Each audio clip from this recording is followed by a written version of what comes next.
Hi, I'm transmitting from Athens, Ohio, in the United States. This is a small university city in southeast Ohio by the Appalachian Ranges. And I'm a professor here. I'm a literature professor, and I study psychology in different ways for many years.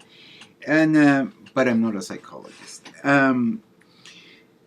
So I want to my take on all this is the contextualization of psychology. The context, according Derrida, it's everything, and he means by this that it's defined what is inside the container, the context, the bigger world is what defines what is inside. All the operations, the structures, and connections, and everything that is happening inside of this context. And this context should be considered as twofold, at least twofold. In the one hand is the natural context where as bodies and with all the necessities that we have as humans, animals, we have to survive. So, and on the other hand, we have all this social context that we also have to deal with, social slash cultural context that we have to deal with in a different way. So there are these, at least we are in these two big boxes. And also there is another one, which is the one that is come from inside of us, that quantum physics has been defined lately very well.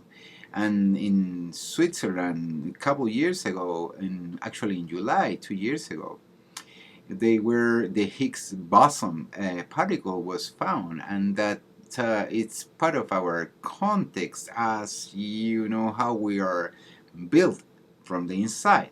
I hope to talk about these things in the future because are absolutely relevant to the topic of psychology and to any other topic that as humans we live in.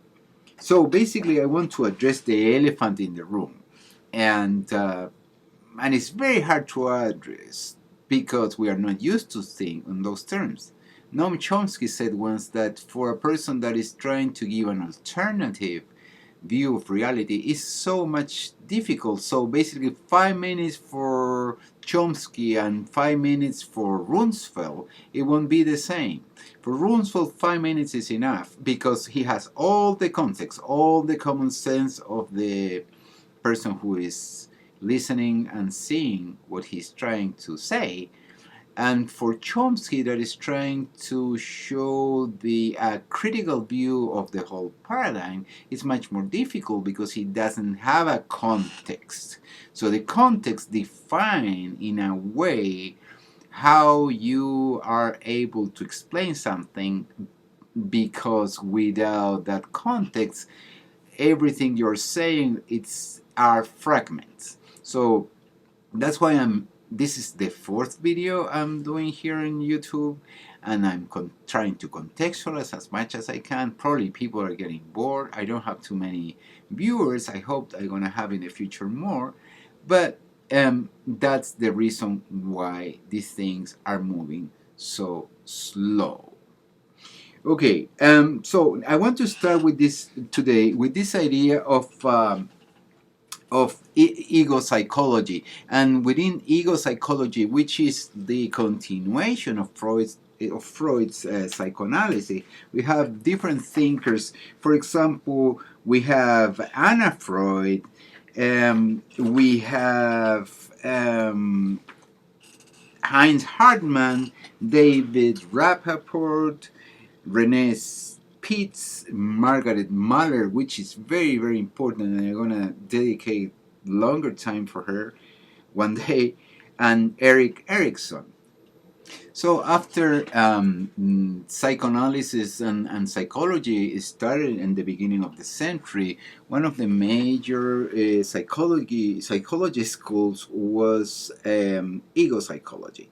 So a lot of Freudian psychologists or psychoanalysts, they were involving this ego psychology idea. One of them it's Heinz Hartmann, and I want to point out this idea of Heinz Hartmann because it sets like a starting point for my own point. And what did he say in terms of psychology is that psychology it's I read it. Harman believes psychoanalysis facilitated an individual's adaptation to his or her environment. So again, the concept of adaptation. So you take this individual and you adapt this individual to this system. Remember, I think it was in the last clip that I mentioned that Rousseau pushed this idea of that total plasticity of humans. So this total plasticity also has like an assumption, and the basic assumption is that we are not defined like from the start. So society, culture, environment will define us in a way that it doesn't matter because we are so plastic that we don't even care. But my point here, and that's the point that I've been implicitly not saying but implying, obviously, on all these talks, is that there is something that is not totally plastic. There is an I in us. And I remember when I was 3 years old, the this is not my first memory, but probably this is my first conscious memory. And I was walking on my father's house, and I was alone. It was a big house. We have gardens and grass and trees and blah blah blah. So it was a safe place. I could be alone for hours there. So I remember I was walking and I look at the sky, and for the first time I noticed that the clouds were moving. So it was very scary experience for me because I didn't think before, but with this realization, I got into this conclusion that our world was not static.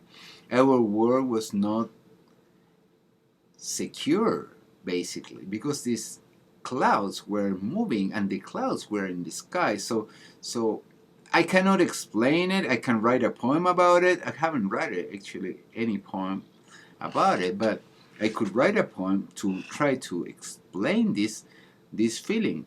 And so this I that I remember having, not all the conceptualization and the ideology or the culture, anything like that, but this I that was taking note of this fact or this perception, more than this fact, is the same one that I have today in front of this camera. So that's my own experience.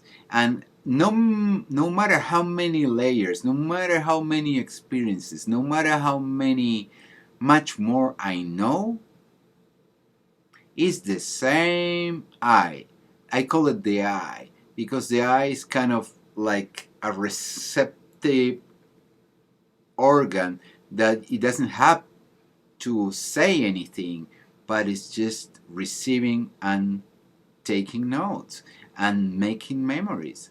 And but the memories that they are filling this container, this I would say, is are what make us social. But the first element of socialization, of being human, according to my own experience, is a container, maybe an empty container that is receiving and receiving and receiving all this information and processing accordingly, according that stand that I don't know how exactly it happens, but it's there. Part of the interesting things of this topic is that, for example, Sigmund Freud, in this book Civilization and its Discontents, one of his latest work, addresses this point. But so he realizes that people are unhappy in this society, and what he blames is this repression that people have to endure in order to function socially. But his basic assumption is that, it's necessary to repress the ego, the id elements with the superego in order to make possible this life in society. So in reality, he does not question the fact that society can be an unhealthy place. Now, when we talk about society, I'm generalizing because basically we're equating society with the society we live in. But we have to put things again in context, because through the 12,000 years that we have, like after settlement in the Fertile Crescent, where Israel, Lebanon, and the Middle East is, we can understand that this is a historical situation, and the humans are trying to figure it out how to live in this new model of settlement where different things are happening that are completely alien to the stage of prehistory, which is a state of many textbooks, not textbooks, but researchers have been done, like they were in a different state of relationship, and it was not a patriarchal world, but a world, horizontal world, that some people call matriarchal, but I have my problems with that name, because basically we are using the same sound that we use for patriarchal. So the idea is like women were on top instead of like having this horizontal situation. And so Freud addresses this point, but he does not question the environment, why we have to continue living in this structure, in this worldview, that you have to become like an appendix of the whole thing, instead of you will have the possibilities of total self-realization, creativity, and so on and so forth, that is so important for humans to practice, to embrace, to become fully humans. Humanistic psychology addresses this point in the 50s, and being Maslow, one of the main thinkers on this kind of psychology, then they consider that basically there are different stages of the human necessities, being the first one the subsistence necessity, and being the last one the self-realization. Self-realization. So, but nobody wants to address the whole point. No one wants to address that society is limiting, is like shaping ourselves in a way that is unhealthy, and probably that's the bottom line of the whole story up to here.